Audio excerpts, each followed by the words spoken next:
Let's now resolve question 3. The question reads, determine the equation of the normal to the curve y is equal to, let's pull out the equation, y is equal to 2x squared minus 3x minus 2. Okay, and it's actually passing through these points. So what you need to know is if we have a graph and then we draw a tangent, so that's a tangent, a line touching the graph at one point, and then we draw a line which is 90 degrees to the tangent. This line here is actually the normal. This one is the tangent. So then how do we determine its equation? That's what I'm going to be showing you. So here's the thing. If two lines are perpendicular to each other, the product of their gradients, if this is the first line, we find its gradient, the second line has its gradient. When you multiply them, the answer is -1, right? So I'm taking you back to coordinate geometry. So now with that, I want you to keep that in mind. There'll be at a point where I'll need to apply that. So let's get started. So first things first, what you need to do is you differentiate them. So dy dx is equal to, why are we differentiating? So as to find the gradient, right? So 2 times 2, that will be 4, and 2 minus 1, that will actually be 1. If we don't write it, it's fine. Minus, there's a 1 here, you drop it and multiply it by the coefficient, that will be 3. Then this one will be x raised to the power 0 minus, when you differentiate the constant, the answer is 0.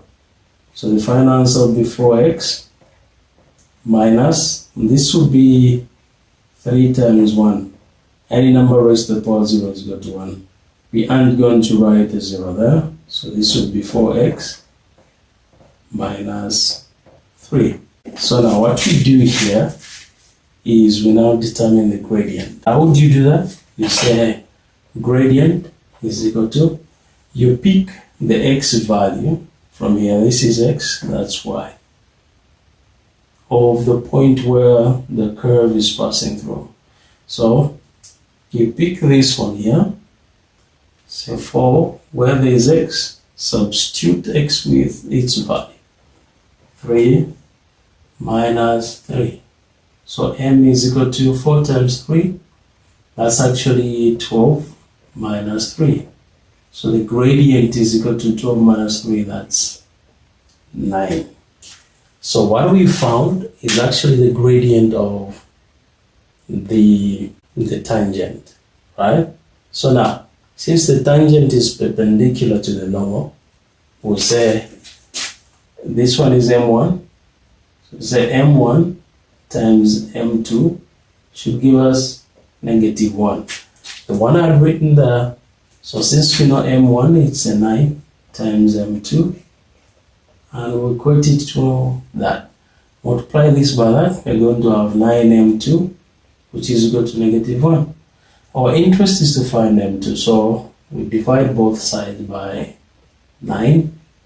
m2 is equal to -1 over 9. We found the gradient of the normal. So since we know the gradient of the normal, and then we know the value of x, we also know the value of y. Which are these, right? X is equal to 3, y is equal to 7. What we're going to do is we're going to write the equation of a straight line, which is y is equal to mx plus c. We need to determine the value of c, which is the y-intercept. You also need to determine the value of m, which we have already determined here. So now our next step is to plug in the value of x, the value of y, the value of m, so as to determine the y-intercept. So y is a 7, which is equal to m is negative 1 over 9, x is a 3 plus c. We can simplify these two. 3 there 1, 3 there 3. So you're going to have 7, which is equal to negative 1 over 3 plus c. When you reach at this stage, most of the people get confused. All you have to do is move this one this side. So we bring in the additive inverse of 1 over 3, which is plus 1 over 3. Now what we do this side is what we do on the other side. Our interest is to make sure that these two get eliminated.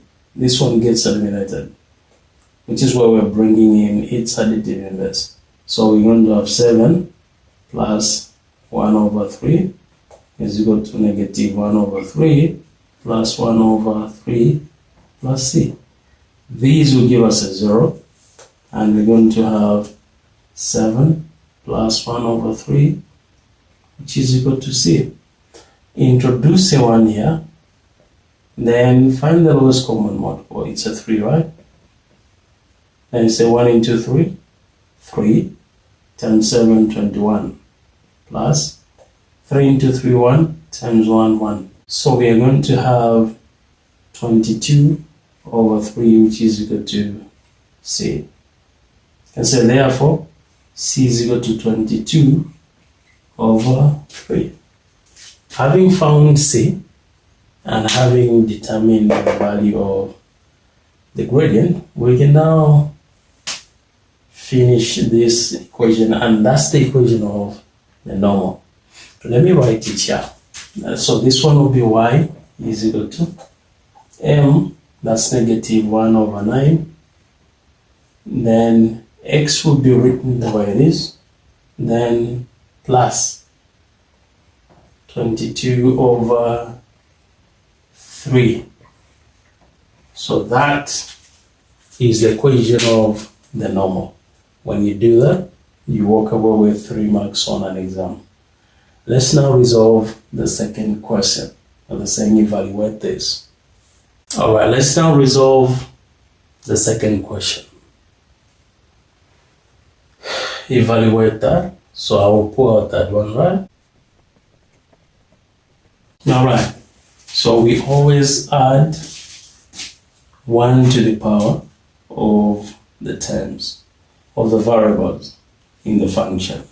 So here we are adding a 1, and what we've done here is what we do at the bottom, to the plus 1. Here there's a 1, so we are adding a 1 to the 1. Then what we are going to do on top is what we are going to do at the bottom, 1 plus 1. Here there is x raised to the power 0. So if you're integrating a constant, you need to know there's x raised to the power 0. We are adding a 1, and what we're going to do there is what we're going to do at the bottom, right? So after you've done this, remember we're doing this because of the integral sign. We are integrating. From this stage, we're not going to write the integral sign because we've already integrated. So here, you're going to bring in the straight braces. Then this will be x raised to the power 3 over 3 minus 2x raised to the power 2 over 2 minus 3x over 1. We can now show the limits. The lower limit is a 0, the upper limit is a 1. Okay, let's finish up what we've started. This will be x raised to the power 3 over 3 minus, we can simplify these two, right? 2 there 1, 2 there 1. And that will be x raised to the power 2. Then minus 3x 0, 1.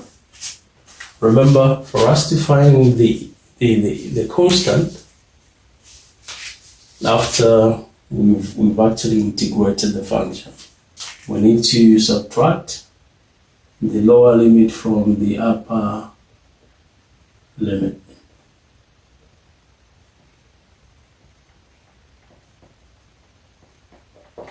So what we'll do is say what we'll do is we'll say if x is equal to the upper limit 1, right?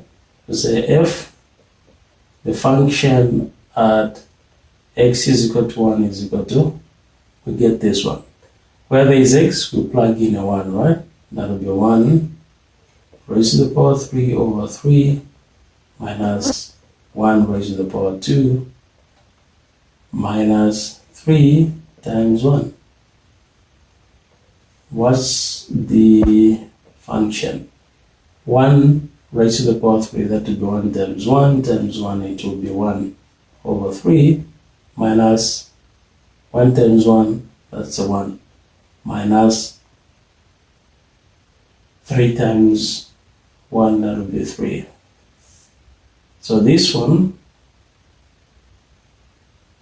will be 1 over 3, right?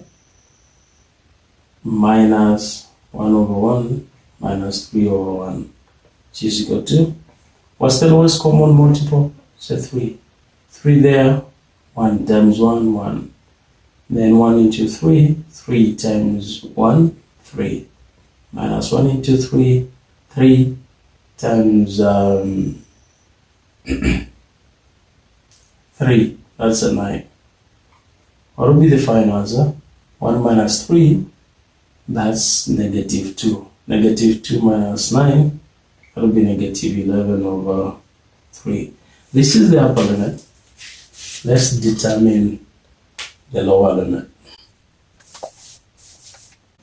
So we say if x is equal to 0, and let's plug in everything. So we plug 0 into the function.